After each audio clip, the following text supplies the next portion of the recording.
as you're joining us, put in the chat if you have access to a personal device or a keyboard. Where are you joining us from? Where are you joining us from today?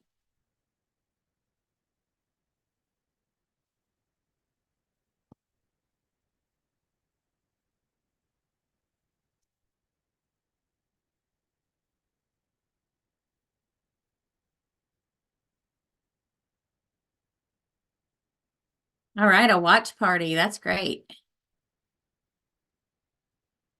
All right, lots of counties and watch parties. The sun is shining. At least it is here, which is so nice. All right, great. Another watch party. This is wonderful. Well, people may, yeah, your office desk. Hey, I feel that. Yeah, all right, wonderful. All right. Great job. Well, people may continue to come in. We've got lots of watch parties, but we'll go ahead and get started so that we have all of our time today so we can continue with this really rich discussion. All right, Mindy, take us to housekeeping notes. And All right, so I was going to say, I put the Menti code in just in case you're perfect. going to use Menti again. We'll have that screen in a minute, but if you want to get started while we're housekeeping, there's the code. Thank you. So yes, so like we just alluded, we will continue to use Menti today. It is a great way for discussion when we have groups and groups of people and watch parties going on. So everyone can use their computer or a tablet or a laptop. You can continue to use the chat. And so you can put thoughts in the chat. Or in questions. You have specific questions, you can put them in the Q&A box. And then you can put comments in the chat, and then we'll use Menti. And so remember, those comments are anonymous. You can feel safe. It's a safe space. We did a really good job last week of using that Thanksgiving table rule where we try to pretend we're having a conversation with our family. This book talks a lot about some sticky topics that may bring up just hurtful memories or trauma or just raw moments in your life. And so we want to be respectful. There's some polarizing topics that are in the book, like poverty for one, and politics and religion. And so we just want to be very mindful. And so Mindy, can you go ahead and hit the next slide? So they don't see the Menti code, but here it is, and we'll get that also in the chat. Let's see. All right, and then, yeah, the chat, if we can change it where others can see. There we go. So there is the code, 620777. And that is at www.menti.com. Menti.com. Chat showing for everyone now? It should be, yes.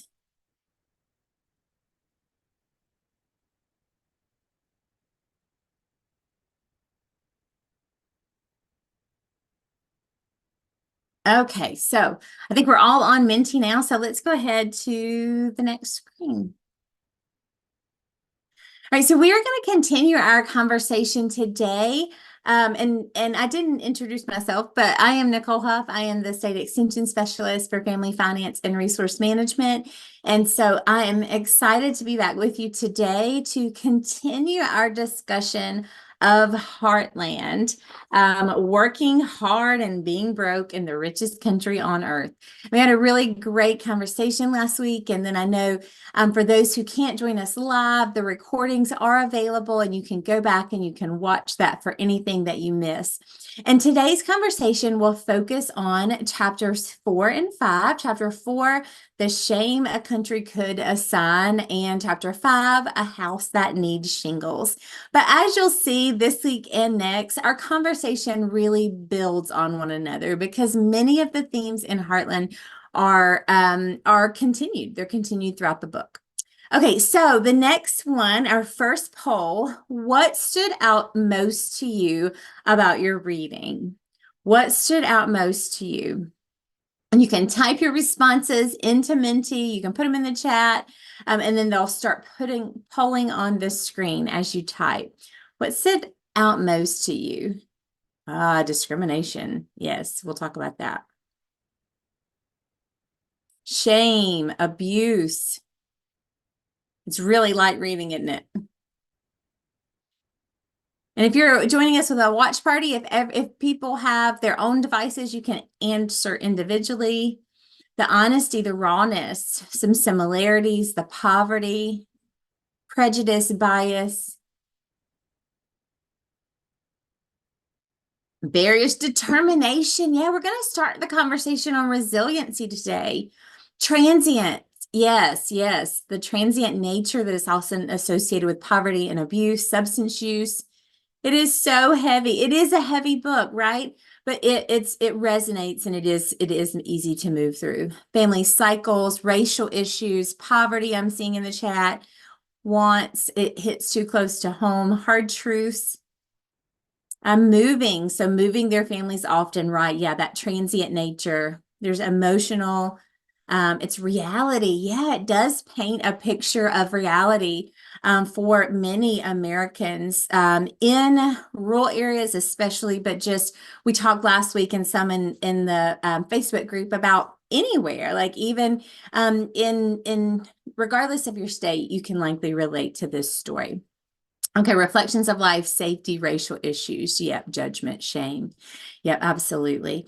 You can go to the next slide.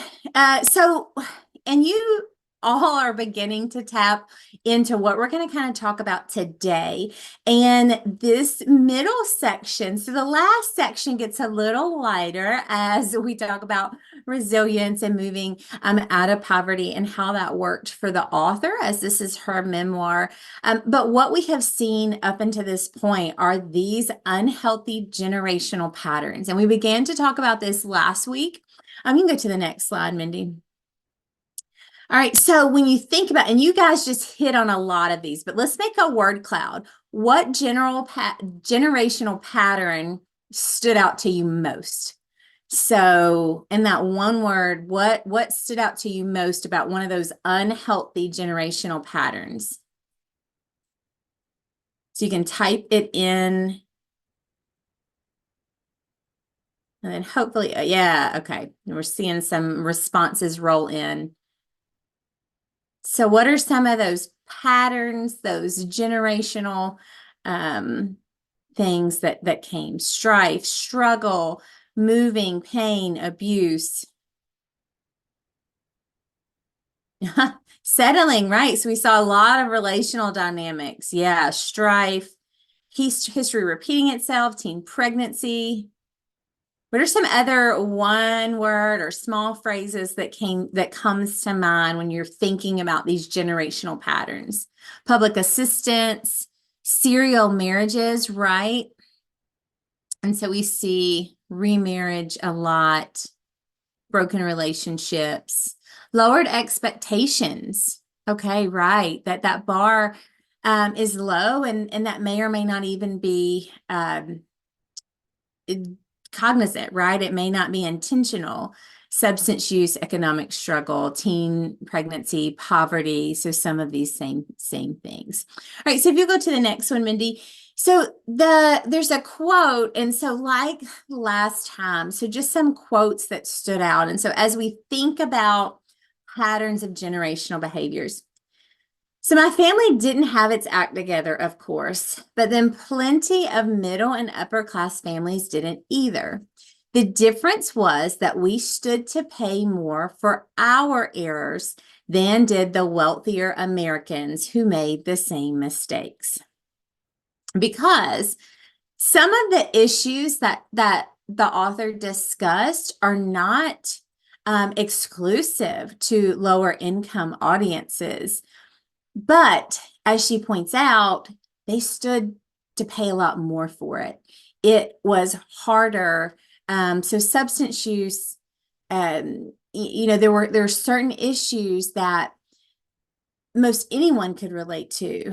But when you pair that with poverty, you have more to lose. And so let's go to the next one and kind of just touch on some of these types of unhealthy generational patterns. And so many of you, you're already starting to look at that. And what research tells us is that, it is this whole like debate. So let me ask, this is a bonus question in the chat. Nature versus nurture. When you're thinking about unhealthy generational patterns, what do you think? You think it's nature or nurture? So is it your environment or your genetics? What do you think plays a bigger factor in some of these generational patterns? Nature or nurture? Genetics or environment? And so you can use the text chat. I'm seeing a nurture, both. I'm seeing a both, nurture, nature, both. It's environment. Yeah. Nature, nurture. So it's kind of split, right? If this were a poll, I'd imagine that visual would be that it's split. And both are very true. And so, what for some of these, and so here are just a few, and just limiting what I put on the screen right now, because there were so many patterns of unhealthy generational behaviors that were repeated in the book, and that the author Sarah talks about in her grandparents and great grandparents and mother, and she was determined to break those cycles. But there were so many to choose from, right? And so this is not an exhaustive list at all, but trying to be comprehensive.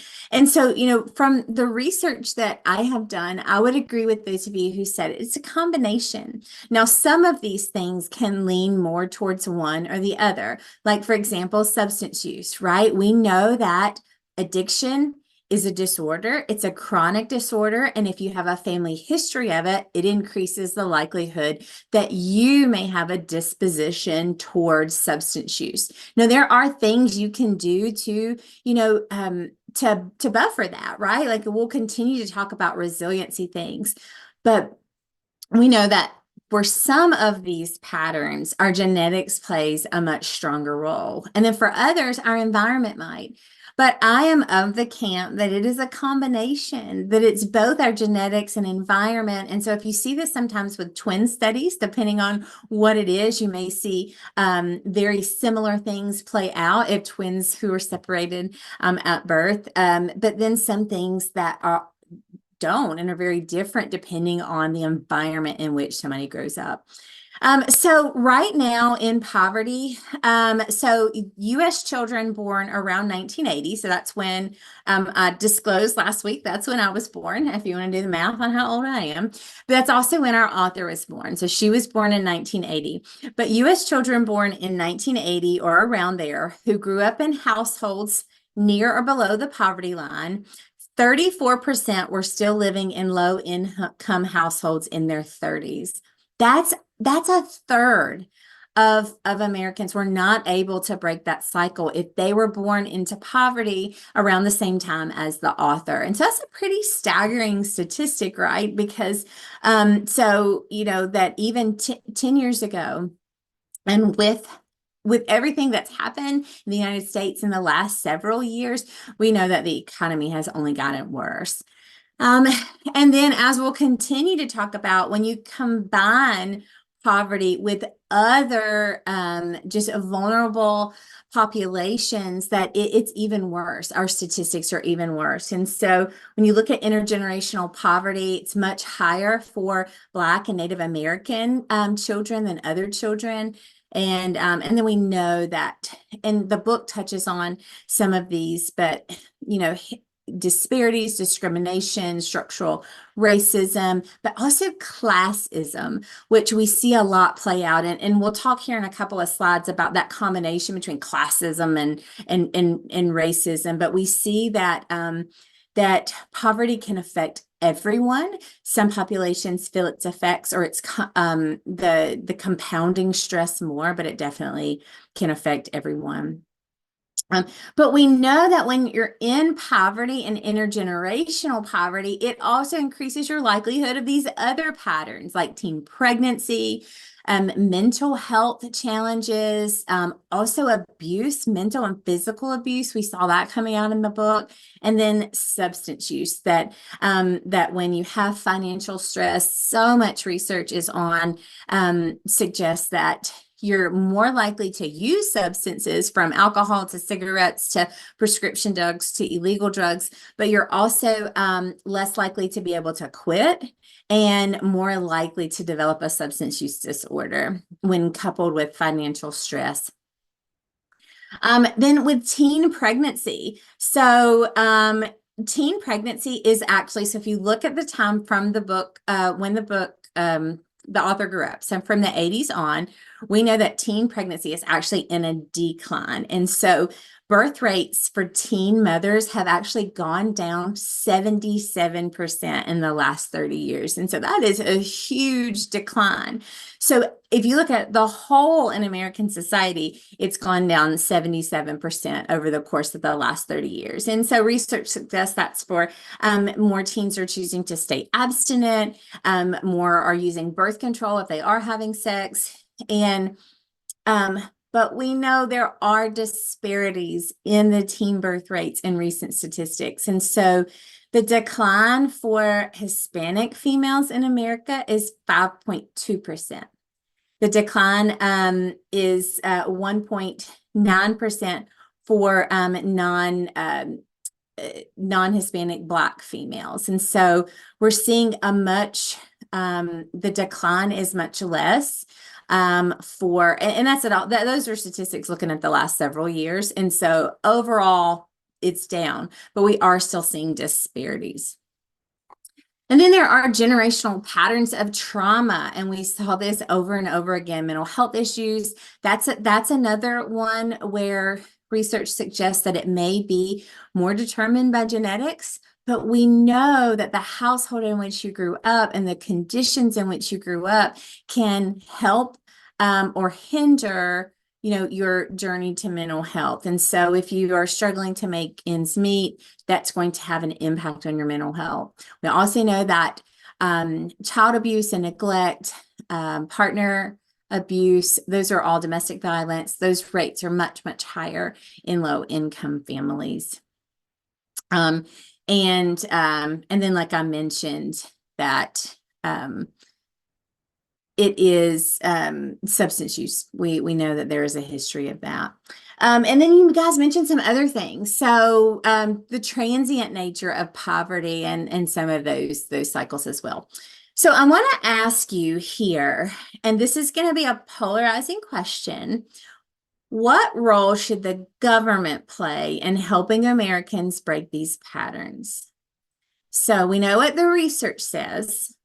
What role should the government play? When we look at, the author talks a lot about you can't blame the individual if you don't take a look at the society in which they were born into. So we are going to touch politics for just a second. We're going to keep it very Thanksgiving table level. But what role can we do? Because this is a systemic problem. So by putting the blame on the individual or the responsibility on the individual to break these cycles is not reasonable, not fair. All right, so some of you are saying that the government shouldn't play a role in breaking this. Some of you are saying they should play a limited role. They could perhaps look at education, improving education, job training, education, looking at building bridges to come out of poverty. Education, they should be limited. There should be encouragement, education, feeding, college training, education. Yeah. So job marketing, workforce development, seeing a lot of that. And that's on par with what some current studies are saying. And so a 2023 report coming out of that examines ways that policies can reduce intergenerational poverty in the U.S. Is saying the same thing, that evidence supports that if you can change the conditions of children living in poverty, They're more likely not to be living in poverty as an adult, and you do that by increasing spending for K through 12, especially in underfunded districts. You expand occupational training programs, so those workforce development programs. And that is personally, we've just done a needs assessment. Thank you if you are one of the Kentuckians who just completed the needs assessment here with Cooperative Extension. But those came up, right? Especially what can Extension do? Workforce development programs, helping to bolster the community by training, and then increasing access. And so insurance came up a lot, and housing needs and safety needs, food insecurity, but increasing access and decreasing the stigma associated with that. So you guys are hitting on all of them. Substance use prevention treatment, absolutely, absolutely. All right, so we'll go on to the next. Yeah, this is some heavy stuff, right? This is some heavy stuff, but it's good because when we shy away from conversations, then things never change. And so having conversations, even around poverty and working class in the United States and what that means and what that means for Kentucky, these are important conversations to have. We can't move that needle far, but we can't move it at all if we don't talk about it. So I'm excited. And that was one of the reasons we chose this book. Okay, but let's kind of move them past that. Awareness. So awareness of the resources. Yeah. And because it can vary. So someone put, it can vary from county to county. Yeah. And that's another way that Cooperative Extension can play a big role, is helping people in a county realize what resources are available to them. Okay, so but then in moving from this idea of these intergenerational patterns of poverty and moving into this idea of shame, because that came up a lot during this section of the book, and this idea that that there is a disdain in America for anyone in financial need, and that she kind of talked through some of the political changes that change with that when you were looking at programs designed to assist those living in poverty or below the poverty line or working class Americans. But the conversation around that made it that you refused to apply even when you qualified because of how much shame was attached to that. And so, like, what do we do? How do we reshape that narrative so that we destigmatize this idea that it's somebody's fault if they're living in poverty? And we know, and I hope we know from our own experiences, from reading the book, from people that we know and love, and we might be in that sometimes working hard is not enough. And so sometimes there are other forces at play that make it very hard to get ahead, especially at a time right now where gas and housing and groceries and everything is through the roof and services are through the roof, but income isn't climbing.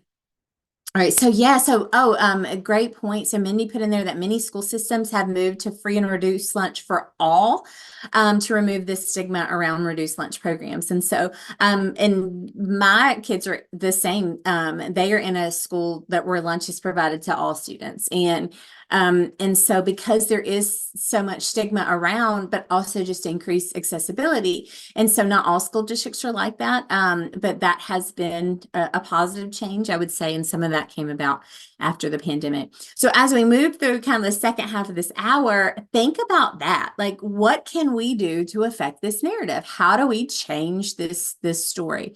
Oh, we're going to talk about being labeled. We're going to talk about being stigmatized here in a second. All right, so let's get to the next one.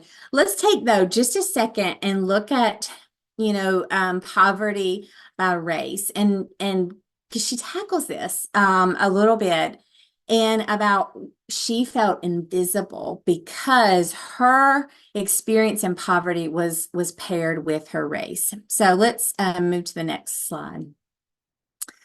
A higher percentage, this is a quote from the book, a higher percentage of people of color are poor. Meanwhile, population numbers being what they are, in the United States, there are more white people in poverty than any other group.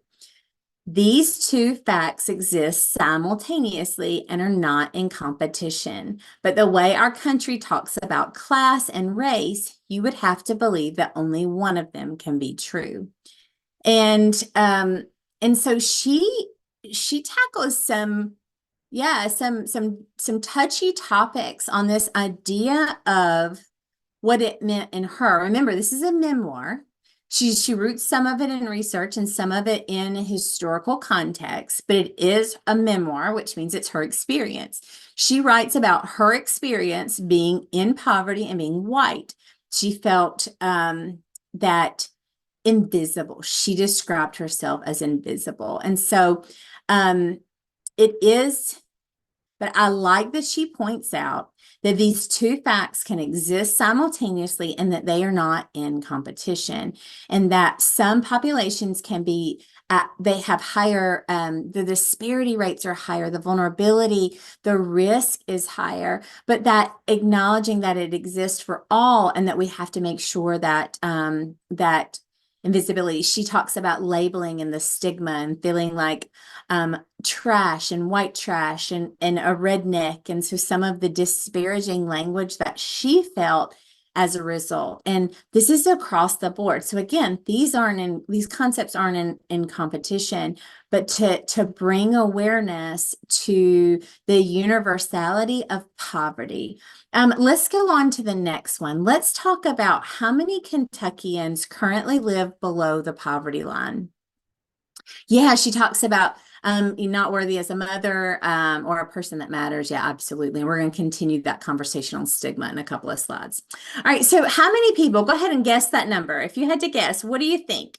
How many people currently live below the poverty line in Kentucky? What do you think? Got 100,000, 300,000, 500, 700, or 1,000,000, give or take?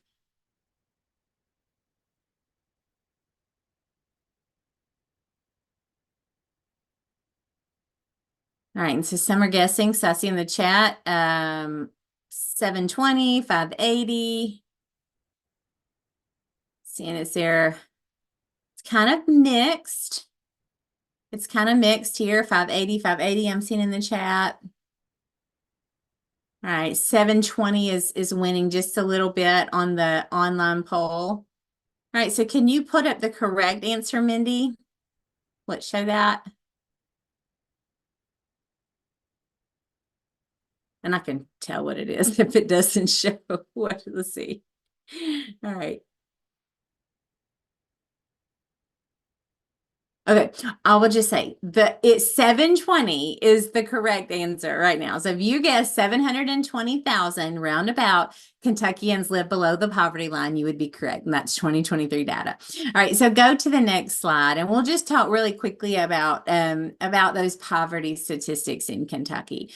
So currently, this is current data. Kentucky, they're about, I rounded these numbers, 4.5 million people who live in our state. And they're about 16.5% live below the poverty line. But we talked last week about what it takes to even live right now, and 60% of people are struggling to make ends meet according to current prices, right? But at the poverty line, which is what does it take to sustain the basic needs of life, about 720,000 Kentuckians. That's about 16.5%. And then of those, 21% of Kentucky's children, so that's 1 in 5, guys. That's 1 in 5 live in poverty. And sadly, Kentucky ranks nearly at the bottom of the nation for the worst states for children to live in poverty. And so this is a narrative we need to shape. And there are no quick answers. And so a lot of this is about discussion and about considering these situations. And then looking at a snapshot of race and ethnicity and where poverty breakdowns occur across the line. And you see here that living below the poverty line in Kentucky is broken down. We're still seeing African Americans at about 24%. Asian Americans have the lowest rates of poverty in the state. Latin Americans, 23%, Native Americans, 20%, white Americans, 15%. So we're still seeing disparities across race by poverty line, but we're still seeing that people of all race in Kentucky are living below the poverty line, especially our children. And so we need to do something. What can we do so that these children who are born today, who are living in the poverty line today, have a chance to break these cycles in the future? All right, and so next slide, Mindy. Then one of these things is destigmatizing. So somebody said in the chat, yeah, that you felt shame. And so this, I could have put 5 slides of quotes on here, that modern society has a way of shaming some people for no crime other than being born. Society's contempt for the poor becomes the poor person's contempt for herself. Belonging is, on a psychological level, a primal need too. It is often denied to the poor. So she talks about it's like running a race and it's next to water you can't have. She does a couple of allusions like that it's like being thirsty and seeing something, a well you can't drink from. And that's how it felt for her being poor and growing up in a poor home in her life. So I want to ask you on the next slide, have you ever felt stigmatized? And if so, how? Have you ever been stigmatized by any of these topics? Again, these are anonymous. And what this does is help us show that we're not alone. Because one of the things that Sarah talks about is that to be made invisible as a class is an invalidation. And she felt invalidated and invisible. And when we talk about hard topics, then, so some of you are saying yes, but how? How have you ever felt stigmatized? If you feel comfortable sharing, and if you don't, this is hard. This is a hard topic. And so some of you haven't, some of you have. All right, so maybe clothing, poverty. Yeah, so divorce, single mother, low pay, young mother, divorced. So some can resonate for sure. All right, so having to apply for welfare and so seeking out that assistance. Yeah, and that feeling of shame. And she really talks about that even if there are resources available, it makes you feel less than. And that is a conversation that has to change. Race, so racial discrimination, being a single parent, single income household. All right, so she needing scholarships but not being eligible. That's talked about in the book too. The same level of need but not the same opportunity, and that was definitely discussed in the book. So clothing, housing, free lunch at school. Hopefully that is a narrative, like Mindy pointed out, that may be changing. Definitely felt. So I'm seeing in the chat to the host, so yes, by race, assumed literacy, family unit assumption. So this assumption that people live in an intact, right? 2 parents, 2.5 kids and a dog and a white picket fence, right? We talked about this idea of the American dream and assuming that to be the case. Assuming she talks about this, assuming 2-parent households, intact households, that you're being raised by a parent. Okay, we know that that there are grandparents raising grandchildren, right? All across our state and nation. Yep, so feeling stigmatized. If you had to seek government assistance, if you had to get on welfare or food stamps, I'm seeing in the chat, that people assume, she talks about this as well, that you did something wrong. And we know that that is not the case. And so there was a shift in our politics, in our structure of how public assistance programming, and it was tough. So coal business losing jobs, felt stigma. Yeah, assumptions that if you receive assistance, you don't work, an income level where you might live, needing food, and so these are really hard conversations, right? Like that. Many people who have read the book or are part of this discussion, and not everyone, but many of you can relate to this idea of feeling stigmatized. And it's something that throughout my life I can relate to as well. And that is why I love hearing people's stories. I think everybody has a story. It's why I like reading memoirs like this, because part of the reason we can shape global narratives is when we share our personal narratives, and doesn't always mean that doesn't always mean it listens, right? This is a big issue. And we know that there are policies and laws and things in place that perpetuate oppression for all races, but especially in classes as well. So this is not a conversation alone is not going to change it, is my point. Yeah, living in government housing can be a stigma as well. All right, so let's lighten the topic just a little bit. And let's move from this idea and this discussion of poverty to instead a question I asked last week. What does it mean to have financial well-being, and what does that look like? Which would look like in many ways the opposite of a lot of what the author described. Next slide. So perhaps most important to our family's happier endings was that while Betty had plenty, and that was her grandmother, had plenty of good excuses to become a bitter, cynical person, she had somehow preserved her natural outlook on the world, that justice is worth fighting for, and the notion of a better life is always worth a shot. And it's one of the reasons I love financial literacy education.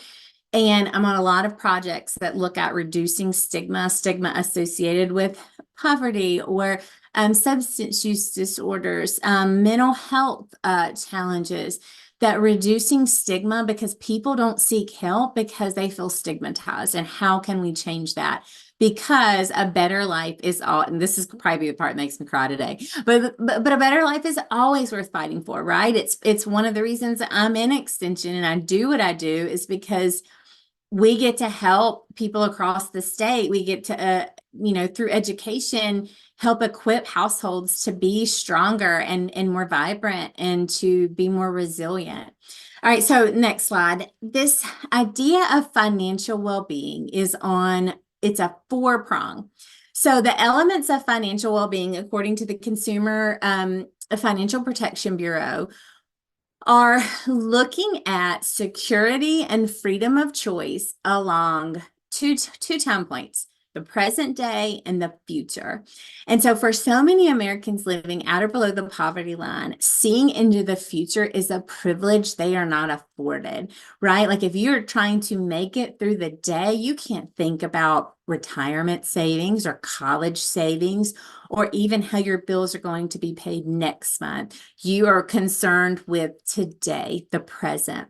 But with financial well-being, it is where you have some control over your day-to-day, month-to-month finances, meaning that you can pay your bills day to day. You know where your money's going. You know you have enough income coming in to meet those needs. You can pay your monthly bills. You know month to month that you have some security, but also you have some future security. So you have the capacity to absorb a financial shock, like a job loss.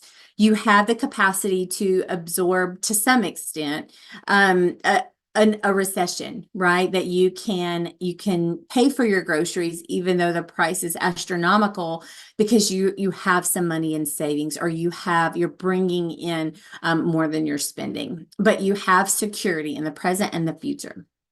And then also you have freedom of choice, because in with a topic like this, we're talking a lot about what money can buy us in terms of shelter and food and education, but also money should help us. It should give us freedom to make choices that make our lives better, that make our lives enjoyable, so that we can enjoy things with our kids and our family and our friends, and that we have freedom to make choices. We have discernment and we have discretion with extra income, and that we have income that is extra. Again, those are things that are not afforded to families who live below the poverty line, and to many working class families. So as we established last week, you don't have to be below the poverty line to be working class and to be extremely difficult to make ends meet, and you work every day. And I think that's something we all can relate to. And then you have the freedom of choice to meet future goals. So if you want to retire, I love my job. I don't want to work it forever. So I hope that one day I am in a financial situation where I have the freedom to retire at an age where I still have life to enjoy. Again, is this attainable for you? And if it's not, it's okay. It's things we can work towards. And the more aware we are, the more intentional we are with our finances, but we are moving to this idea of financial well-being. And if you can't see into the future financially, at least start looking at the present and examining those things in the present. Yep, I'm seeing some great comments come in. Okay, so next slide. So we skipped over this last week, and we will continue this conversation next week. And I'll go ahead and plug it now. But so Kelly May, who is she is part of the financial family finance and resource management team here with me at UK, and is no stranger to our programming if you've been around Extension. So she's going to join us next week and continue to talk about this idea of, well, what do we do? And what are some ways we can build strength and resiliency and whatnot? But this slide was included in last week's, and we didn't get to discuss it. So I wanted to revisit it today. If making ends meet is difficult, and this is a financial checkup we all can use regularly, is to begin by assessing your overall financial situation and those goals. So looking at the present and looking at the future and deciding, are you where you want to be in either place? And then considering your net income. What do you have versus what do you owe? And looking at, what are my assets? They may be financial and they may not be, and we'll talk about all types of capital here in a couple of slides.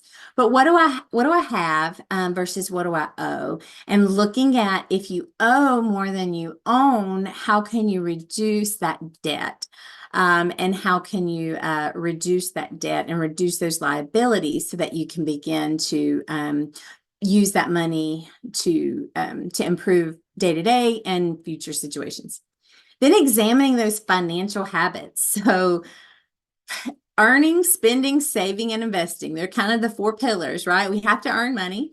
And then how we spend it is important. Understanding where your money goes, understanding if it's working for you or against you. If you have spending habits, spending leaks, we like to call them, that if you are those small things, those small purchases that we may make a lot that have the potential to drain our bank accounts. And so maybe it's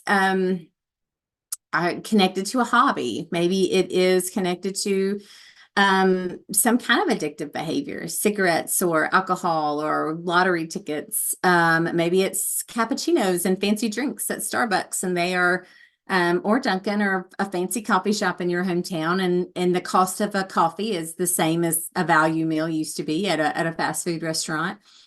But are there places you can cut back? Are there places you can cut back so that you can pay down debt, you can save for current and future goals, and that you can invest so that your money earns money itself, right? So that you can, that you're on track, especially towards caring for yourself and your family in later life. So some simple questions to ask yourself. They're not simple, but, do you have access to the things that you need? And so a lot of this book talked about access and Sarah and her family not having access to health insurance and to food and to quality housing. And then feeling like even if they could get help, they didn't want to. But understanding that having access, and if you feel like you don't have access to the things that help you live day to day, then who can help with that? Start with talking to your county extension agent and about what resources, what organizations can you contact in your county, who or what can help you access the things you need to live. Understanding that everybody, most American families can have felt down and out at some point in time, myself included. And to understand that resources are there to help us meet our needs so that we can begin to work towards financial well-being. But asking yourself, where does my money go? There are two ways to adjust your budget, right? If you're in the red, or if your budget doesn't come out where your income and your expenses are balanced, you can increase your income or you can reduce your expenses. That is pretty much the secret to balancing your budget. It is a lot easier to reduce expenses than it is to increase income. And so what are small areas that you can cut back? Is it eating out? Is it streaming services? Is it, what can you cut down? How can you reduce? And this is a 2-minute overview of something we could do an entire presentation on, a mini. And then, do you have an emergency fund? Are you putting in place things you need to save for a rainy day? Yeah, so someone said they would love to have some action steps. Yeah, so we will continue this conversation about resources next week, and then make sure that we send you with some MoneyWise and some FCS extension publications in your email that can help provide some action steps for all of this. Absolutely. All right, so the next slide. But what I like to point out, financial capital is only one of the ways that we build resiliency. It is only one thing we need to survive and thrive in life. It is not everything we need. We also need resources, things like insurance and housing, and in 2020, toilet paper, right?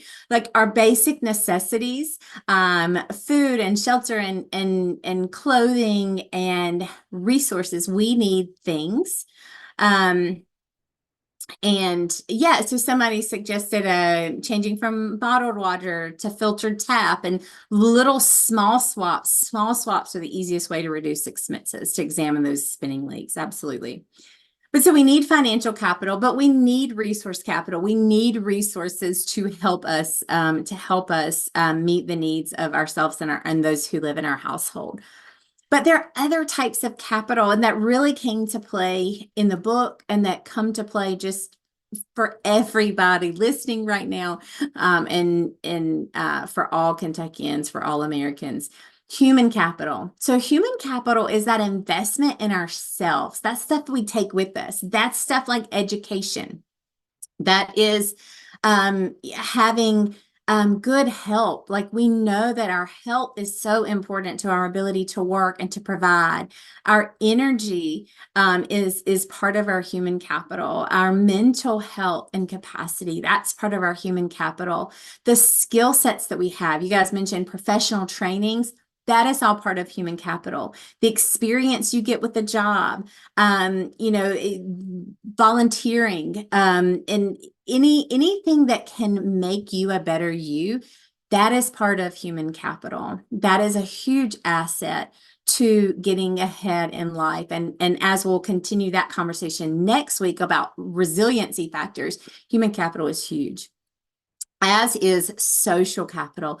Those are those relationships, those networks. It might be your family. It may be your friends, your network, your church family, a faith-based organization. It could be a boss you had several years ago and you made a good impression and they let you know of an opportunity.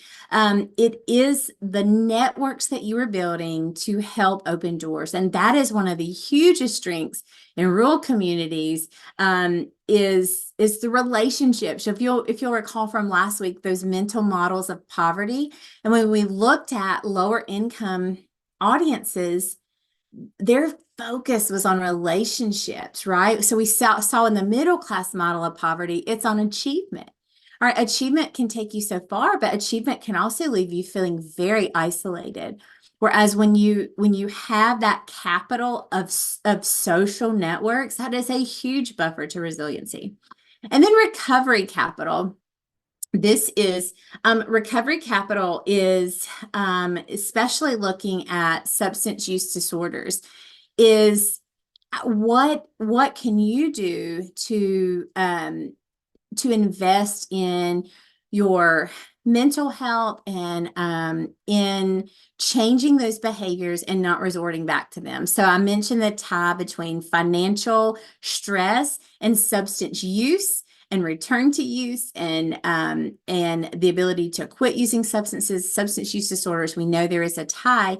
But if we can increase our financial literacy, if we can reduce our financial stressors, we know what science says is, well, that helps us battle those addictions. That keeps us from turning to a substance as a coping mechanism. It helps us break some of those cycles that we saw in the book and that we see just, again, substance use is prevalent across all classes. And so how can we equip ourselves and our household and our communities with the resources that we need to sustain healthy recovery from any kind of addiction? All right, so talking of strength, the next question that I will ask you here is, what are your sources of strength and resiliency? And so let's build a word cloud. You should be able to name a couple. Where do you get your strength, right? And so like it might be one of the things we've talked about. It might be a relationship you have, a role that you have. Where do you get your strength?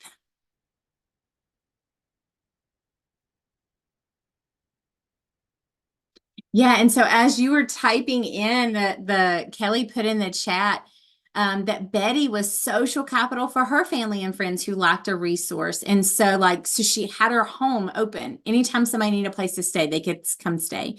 Excellent example of social capital that can help meet the needs of someone else. All right, so some sources of strength and resiliency: friends, family, faith, God, friends, family, relationship, determination, nature, work network, social contact, support, genetics, church, relationships. Love this. Faith, social, family, financial. Yeah, determination, faith-based community, support groups, pastoral prayer. I'm seeing a lot coming in the chat. Family, faith, community, church, God. Yeah. These are things that are universal. So the bigger the word, that means the more of you responded with that. So faith, family, friends. So a lot. So we see finances here. We see, but what we see the biggest are those relationships, those purposes, the things that, if you look at resiliency research, if you look at keys to healthy aging and longevity across the lifespan, faith and believing in something bigger than yourself is a huge source of resiliency and longevity. And it's not specific to a denomination. And so however you define faith, but that it can play a huge source of resiliency and be a source of capital and strength. And so, but the social network, and then I love that some of you, your work networks, your genetics, recognizing that it does play a part, right? Like if we are blessed with healthy genetics, that is good. Financial is very important. And then I love that we see determination up here too, right? Because grit. A lot can be said for grit in our ability to overcome obstacles and to be resilient. Okay, so we're better on time today. We are approaching the end of the hour. And what I want to hear from you is, okay, so what haven't we talked about? We have one session left. It is a deep, deep, intricate book. What haven't we talked about that you would like to tackle next time? So next on the agenda are some deep dives into some of the characters. And looking at kind of a family tree. And so that's something Kelly will do, is work through a family tree and some of those relationships and get specific into a little deeper dive into the characters. So continuing that conversation of resiliency. All right, what else? What else would you like to discuss or that stood out to you that we haven't talked about just yet? Because we have one more week to make sure we fit it into the discussion. Everything. So we're doing great then, Mindy. We're covering it all. All right, well, good. Well, the Facebook group is, all right, so how the author broke the pattern. Yeah, we will talk about that. That is a big part of the last section. the big part of the last section is how was that possible for the author? And then what can we learn from her experience? What can we do differently? Okay, so tying in Kentucky specific culture, how poverty is unique here versus her story. Okay. And some of the discussion already planned is this idea of rurality and how that's experienced here in Kentucky. Can the pattern be changed? Yeah, we'll talk about that next week for sure. Okay, good. If you continue to think of things that you'd like to talk about, we'll put a question in the Facebook group. And so be sure that you're following us there. It's a great way to get announcements on upcoming book clubs, to get quick access to links to this, to recordings, to resources that we'll hand out. But if you think of anything you'd like us to cover as you're reading, always feel free to put a comment in that. How current policy affects poverty. Yeah, that's a little harder to discuss, but we'll see if we can pull in some specific, especially some specific helps that we have. All right, so next week, be sure finish out the book. Some of the conversations will be continued, but we'll be looking specifically at chapters 6 and 7, a working class woman and the place I was from. We'll be talking about how the author, how she was able to break those cycles, looking at character profiles, systems of support, continuing that conversation of hope and resiliency and rurality. And then, like I said, we will be joined next week. So Mindy will continue to be with us. And then we're going to have Kelly May, the Senior Extension Associate for Family Finance and Resource Management. She is also going to join us to help us take a deeper dive into those characters. Thank you guys. Okay, so I'm seeing some how we can help dysfunction after COVID, stigma in families, children. Yeah, always. I will continue to, we'll take these notes and we will put it in the planning. All right. And just the last slide, if you're not a part of book club, here's a way you can, on Facebook, here is the way you can join. You can snap this QR code or go to that link. All right. Thank you guys so much. And we look forward to connecting with you next week.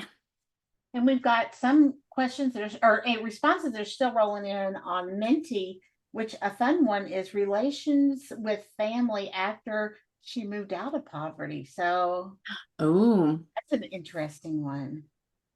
That is because this idea of being, I heard you, maybe was it you said this, Mindy, being above your raisin, right?